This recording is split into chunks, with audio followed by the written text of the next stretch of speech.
Биыл облыста үйірлі шегіртке тектес зиянкестерге қарсы химиялық күрес шаралары жалпы 150 мың гектар жерге жүргізіледі. Бұл көрсеткіш өткен жылмен салыстырғанда 1,3 есеге азайған. Тиісінше ол үшін сатып алынатын препарат саны да бөлінетін қаржы да үнемделеді. Арнайы сатып алынған дәрі-дәрмектер толығымен отандық өнім. Бұл дәрілердің алғашқы партиясы облысқа жеткізіліп те қойған. Ол 100 мың гектар жерді өңдеуге жетеді, ал қалғаны 8 сәуірге дейін толық жеткізіледі. Мемлекеттік инспекция комитетінде министрліктің ведомствосында тендер жарияланады. Бұл тендерге өзіміздің жаңағы отандық өндірушілердің препараттары енеді. Ендігі жағдайда әрбір препараттың келген жаңағы биологиялық тиімділігі 80% мен 90% көлемінде.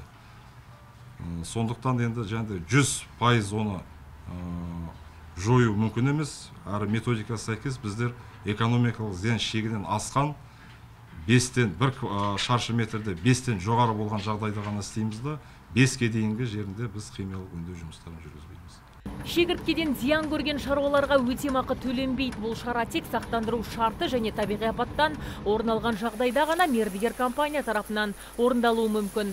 Жоспарға сәйкес Марокко шегірткесіне қарсы химиялық өңдеу жұмысы жер үсті агрегаты мен авиациялық тәсіл арқылы іске асады. Бүгінде зиянкестермен күресу үшін арнайы штаб та құрылған. Сондай-ақ қазір облыс бойынша химиялық өңдеуді жүргізуге байланысты барлық мердігер компания анықталды.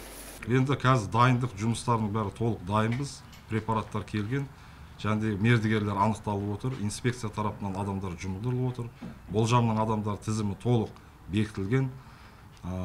Аудандық әкімдіктерден жұмыс топтарына ауыл округ әкімдері кіріп, осы жұмыстарға қазір дайыр болып отыр. Ал аудан бойынша химиялық өңдеу жұмысын жүргізуге 19 топ құрылып, 48 инспектор және 19 автокөлік бөлінеді. Мамандар мұндай шараны ұйымдасқан түрде іске асырса, шаруалардың өнімі зиянкестердің жеміне айналмайды деп отыр. Айта кетсек, залалсыздандыру жұмыстары 1 айға созылады. Алғашқы химиялық өңдеу шарасы 11 сәуірде басталады. Азиза Мадияр, Антон Семенов, ТВК телеарнасының жаңалықтар қызметі.